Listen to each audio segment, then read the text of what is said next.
no doubt in my mind that Pokemon is one of, if not the single most popular franchise in the entire world. From the games, to the trading cards, alongside with the anime being widely popular with both kids and adults. However, out of all three of these, the video games might just be the most popular of them all. Especially when you consider the, well, absolutely insane amount of them that exist for our pleasure? However, while there have been some fantastic games, there have been several that have seriously missed the mark. And I wanted to talk about them for a change of pace to this channel. What do I mean by this? Well, I felt like this time I wanted to do something a little different with this list. We're going to be looking at 5 of some of the best Pokemon spin-off games, and 5 that really fell short, instead of spending time on 10 good ones or 10 bad ones. Although, I do need to say one thing. This is not some sort of top 10 list or top 5 list, as I believe those are pretty pretentious unless you're talking about yourself personally. This is just a list of both good and bad games. And if you disagree with any of these choices, let me know in the comments. I would really love to hear your reasons for why and chat with you about it. Hell, who knows, maybe you can change my mind on a couple of these. But without further ado, let us begin this video.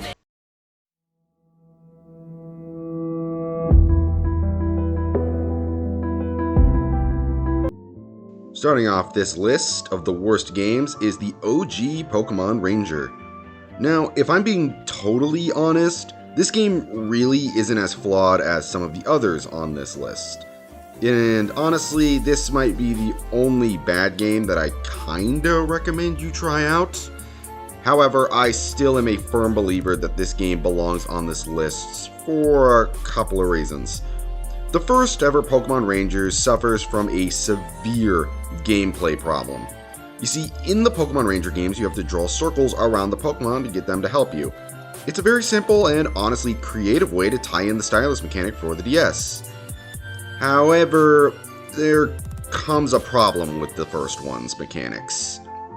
In the first one, if you ever stop drawing circles around the Pokemon, either because of things like your hand slipping, or you take damage from a Pokemon attack that breaks your capture gadget, not only will they not be captured, you have to start over from the very beginning.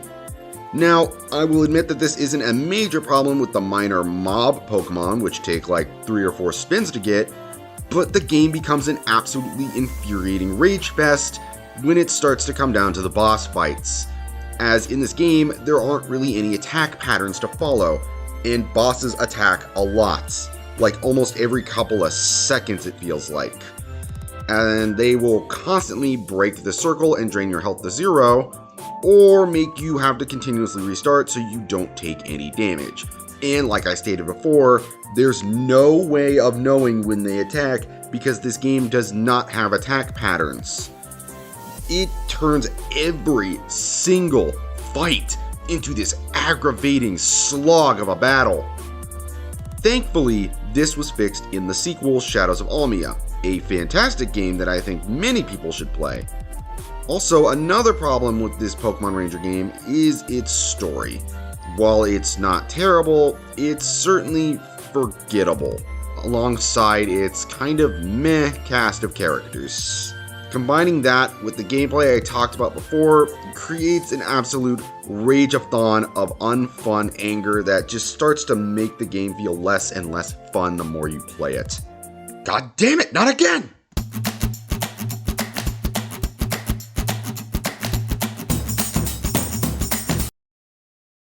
You know, the more I examine my taste with gaming, it's kind of funny to realize how, even though I was a kid who grew up in the era when the N64 was coming out, I have more of a preference for the 2D SNES games, thinking they are incredibly high quality and just kind of can't be topped.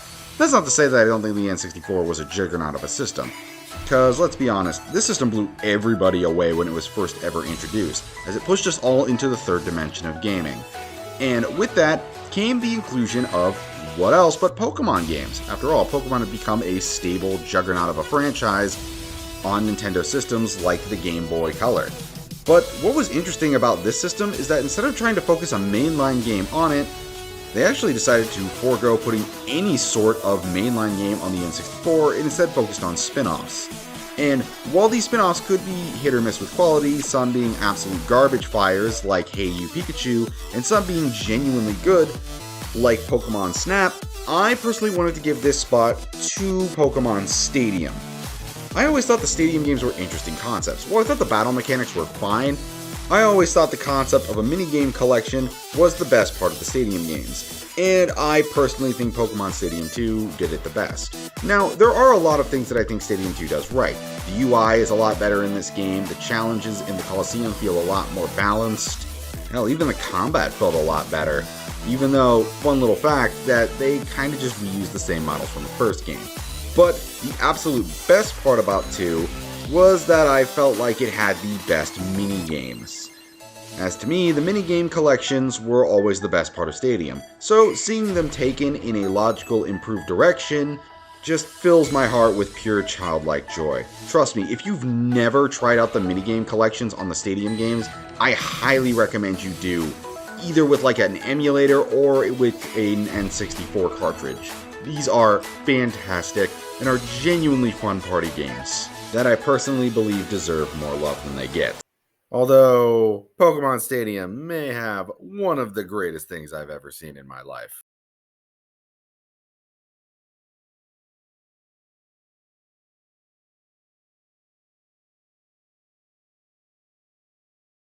Perfection.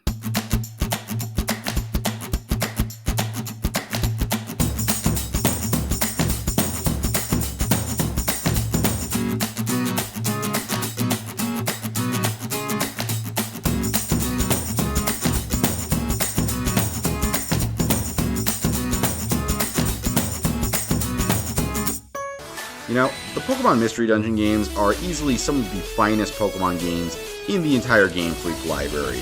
They really stand out from the other Pokemon games, as they are capable of hitting the player with a lot more emotion to their stories that genuinely makes you care about these Pokemon, that have, honestly, a lot more character put into them than most of the main characters in the mainline games.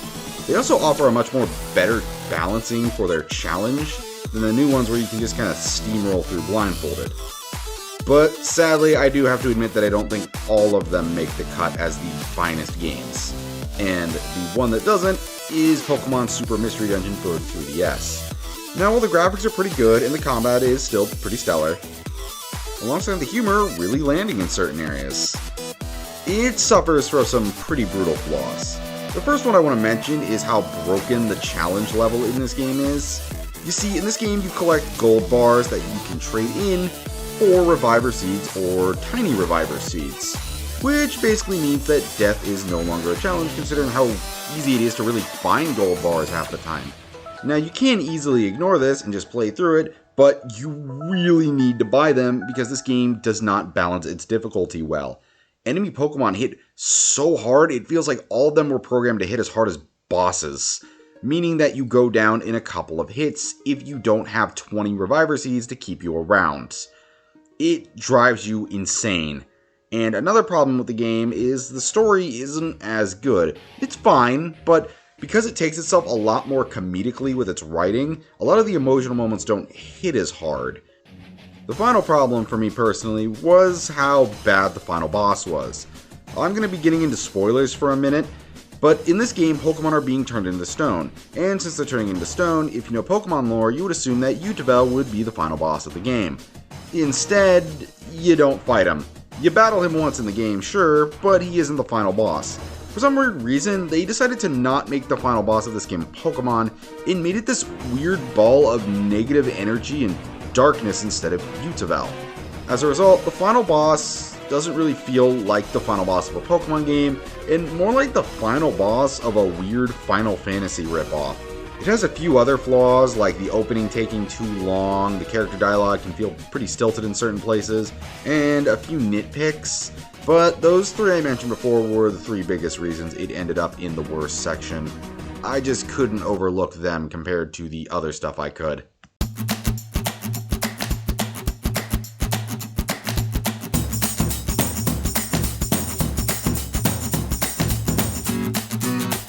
You know, it's weird to look at some of these spin-off games and realize how many of them just work despite just being some simple premise. And I think none of them explain that better than something like the Pokemon Snap games. When I first ever played the original Pokemon Snap on the N64, I was genuinely blown away with how much fun I was able to have with a game that was just about taking pictures of Pokemon. And when I heard about the new Pokemon Snap game that was coming to Switch, I got excited. I wanted to try it and see what happens. And I was genuinely blown away with how satisfying this game was. Now, I want to point out that the first positive to this game was that this came out in a time when a lot of people were really stressed, as COVID was still a thing back then. So this game really gave you that calming experience you really needed during that time. But unlike something like Animal Crossing that nowadays isn't really looked at as fondly now that the pandemic is over, Pokemon Snap didn't really end up having to deal with that quality complaint, which is really nice considering that I think series like this really help people. Every time I played it, it felt like all the problems I had would just slip away, whether it was working or COVID itself. And aside from being relaxing, one other thing is that this game is absolutely gorgeous. It boasts some pretty damn good graphics that blow games like Sword and Shield just out of the water if you compare them. The camera also controls incredibly well, and considering this is a game where the camera is key, that is very, very much a positive. Finally, the Pokemon feel so alive in this game. This really feels like it understood what the original was so beloved for. Taking pictures of Pokemon in their natural habitat is just fun, and that's why it earns a spot on this list. It understands what it is, and it does it well.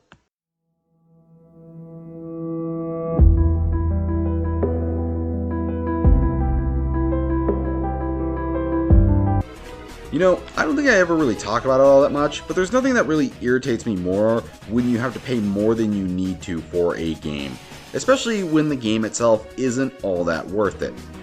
And nothing really symbolizes that more than Pokemon Rumble U for the, you guessed it, Wii U. Now, if you haven't heard of this particular spin-off series, I wouldn't really blame you, as it's a series that Game Freak doesn't really seem to want to try to put much effort into marketing. And it's pretty easy to see why if you've ever played one of the games. They're basically just a series of bland beat-em-ups where you play as Pokemon origami toys. And if you think normal Pokemon games are so easy a child could beat them, these games will make you think a brain-dead infant can beat them with how just simplistic everything is. Attacks are mapped to 1 to 2 buttons, and enemies don't really attack you all that much. They're basically an even more simplistic version of Dynasty Warriors combat, if you could even believe that was a thing. The first ever Pokemon Rumble appeared on the Wii Shop for about $10, and yeah, that was a pretty fair price for a mindless beat-em-up with a pretty interesting art style. The only problem was, let's just say that they didn't seem to understand afterwards that people paid for this $10 because it was only worth $10. Because all of the other Pokemon Rumble games came out at full price. The only later one that didn't was a free-to-play one on the 3DS that, surprise surprise, didn't exactly catch on all that much. But enough about the Poke history lesson, let's get into this game's problems. Now, the biggest one to me out of all of them is how absolutely boring the game looks. Now, while these games aren't really the most impressive things in the world, they did do a decent job at making levels look pretty interesting and unique most of the time. In this one, you're essentially just fighting in an arena over and over again with the same boring combats, which really kills one of the only few draws that this series even had in the first place. Another thing that really rubbed me the wrong way with this, that I personally think was a really stupid decision, was the fact that this game would include things known as special missions, which were missions that you would do to unlock special Pokemon that you could use later on. Basically kind of like a mobile game that tricked you into thinking you were actually making progress, when really you were just unlocking another Pokemon that did the same 1-2 button mashing nonsense that basically will bore you to tears. Now, after I've mentioned all of this boring repetitive stuff, how much do you think this game costs, as a small guess? Maybe $5? Maybe $20? Nope. Pokemon Rumble U followed the same mistakes as the 3DS release they had and released this game for full fucking price. It's ridiculous. This is a game that is simply meant to use its cute design to trick the kids who don't know any better. It's a game that doesn't deserve to exist at all.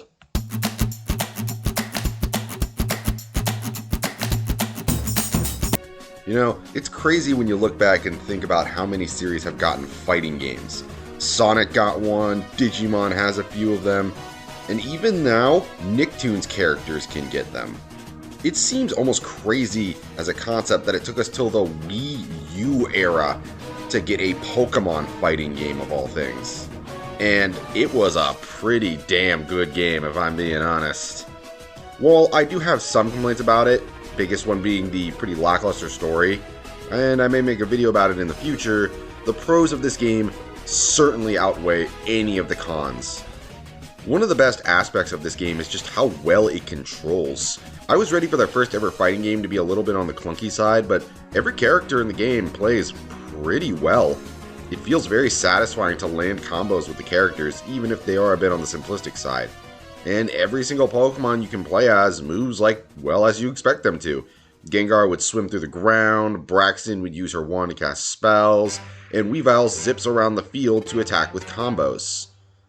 This game is one of the first ever games that we've gotten that really matches the intense, fast-paced action of the anime series that, let's be honest, we've all wanted in the games for a long time. If you're interested in a good Pokemon fighting game, I highly recommend you pick this bad boy up. They even re-released it on the Switch with more Pokemon that you can use.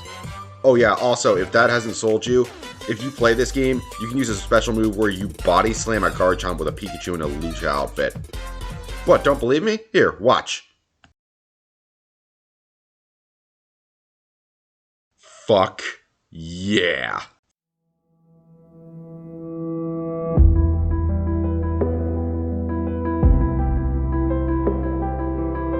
Hey, you know what would be a really cool idea?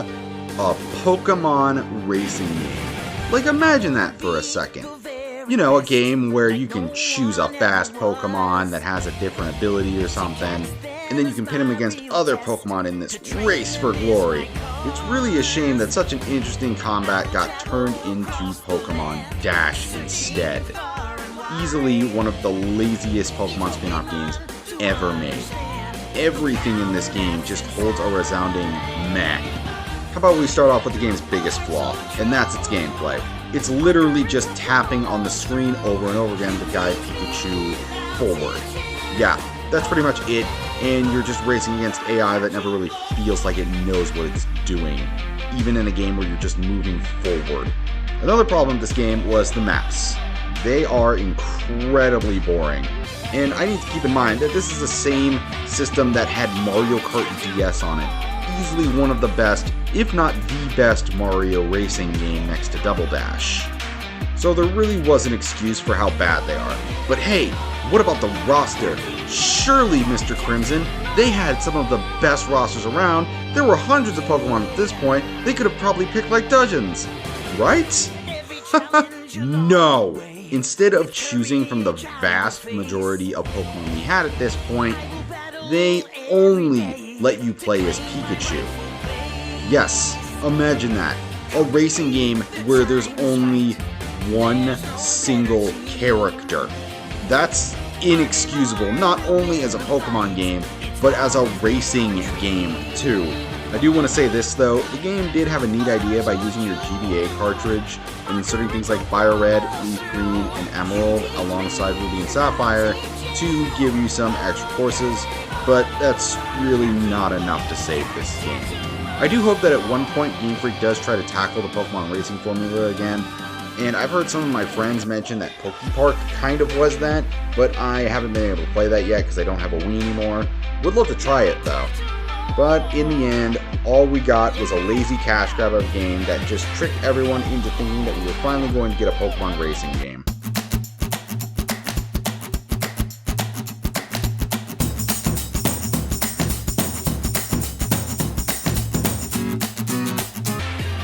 I'm pretty sure as fellow Pokemon fans, I don't really need to tell you that the Pokemon Mystery Dungeon series is one of the most well-known and successful spin-off series Game Freak has ever brought out from their Poke arsenal. The series' first games, Mystery Dungeon Red and Blue Rescue Team, were met with very positive reviews by many people when they came out. And when the sequel was released, the games took everything that made the first games great and decided to evolve it into the next level, no pun intended. Now, the gameplay hadn't really changed. It was still simple and tight roguelike adventures, where you teamed up with a partner to explore several of the dungeons. Although that's not to say that everything stayed the same with how much they improved upon it. One of the best parts about the sequel is how the explorer aspect actually feels important, as compared to the first game where you just team up with somebody. In this game, you're part of an adventurer guild. You're going around and going through adventures that the guild gives you. Alongside this is just how much polish these games got. There's more pacing in them, the humor is a lot better, the story's heart is really there. Alongside this, your partner in this game is now given a lot more importance to the story. In the first game, he was just a person you met and became friends with, and then you had that sad scene as the two of you became friends. In Explorers of Darkness and Time and Sky, he's basically a lot more important now. He has a personality, he has character development, he has a stake in this story. The whole point he wants to stay with you is that you're the one who gives him confidence, and as the story goes on, he grows into someone you can genuinely call a true partner. He goes through a very well-written character arc that I still love going through over and over to this day, which is honestly something not a lot of Pokemon games have ever really captured. Again, no pun intended. A small bonus is that the post-game in the Explorer games actually ties into the main plot of the game. It's not something you're just going through for the sake of going through post-game. A story where your partner still stays relevant in comparison to the first game where you didn't really need him anymore.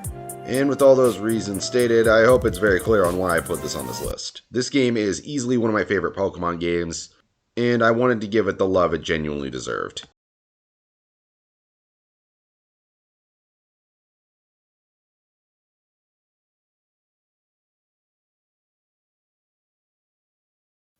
Oh god. This scene, again, gets me every time. Goodbye, my one true friend.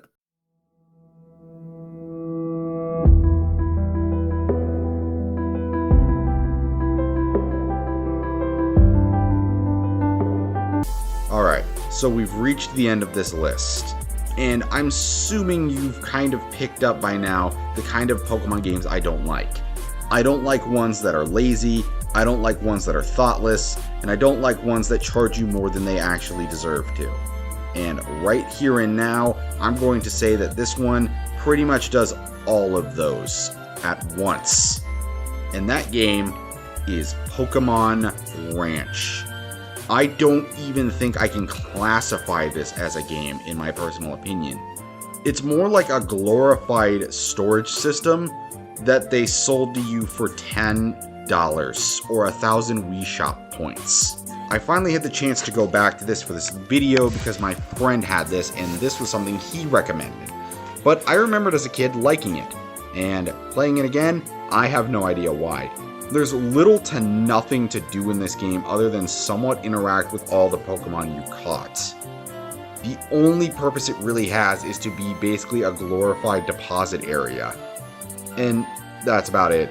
You do get some rewards for depositing Pokemon, but the only ones that are really worth anything are the Fiona you can get if you catch 500 Pokemon, and the Shiny Mew if you catch 1,000 Pokemon. Yeah, you heard that right. You have to catch Pokemon to get these, and it's that same exact absurd amount I mentioned a few seconds ago.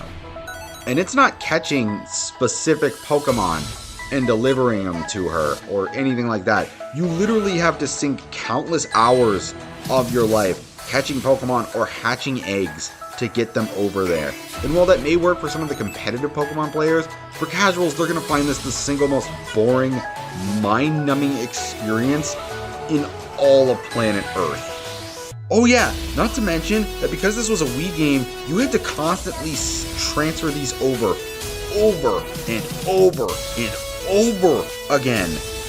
It's basically the definition of insanity.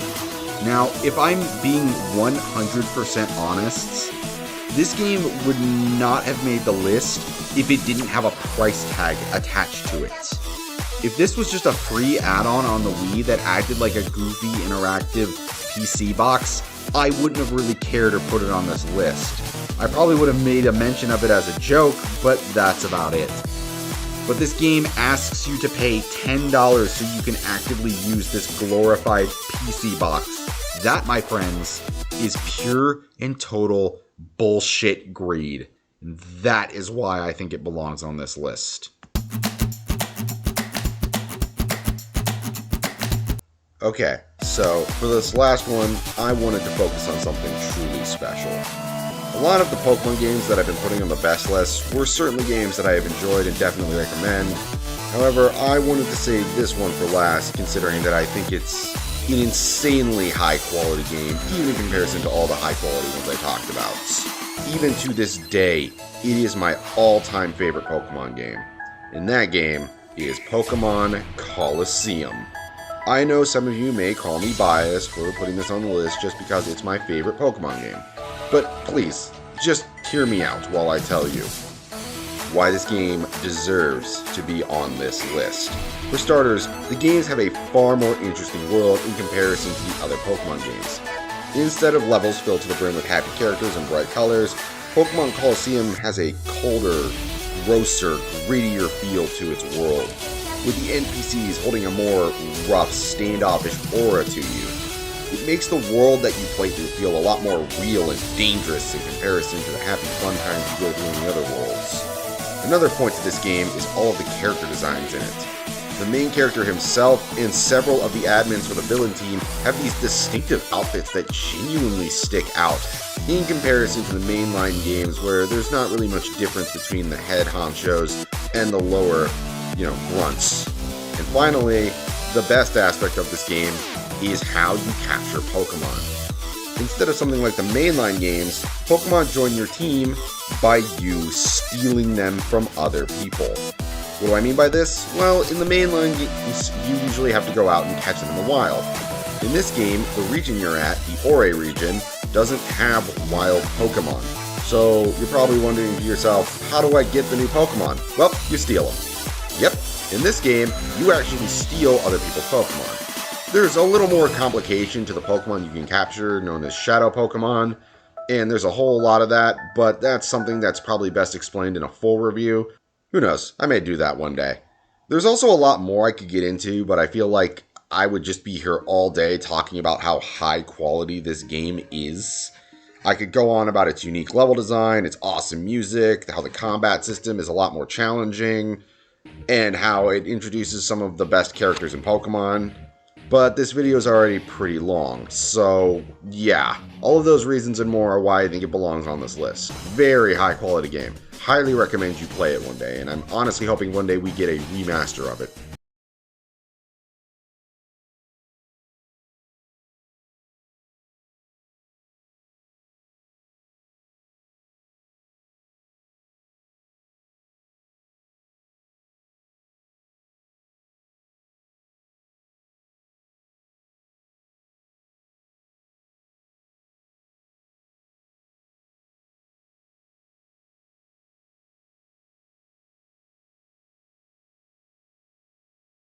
And that's all for this video. Thank you all so much for watching, and if you enjoyed this, please remember to like and subscribe to my channel. We're trying to hit over 100 by the end of the year, and I think we can do it.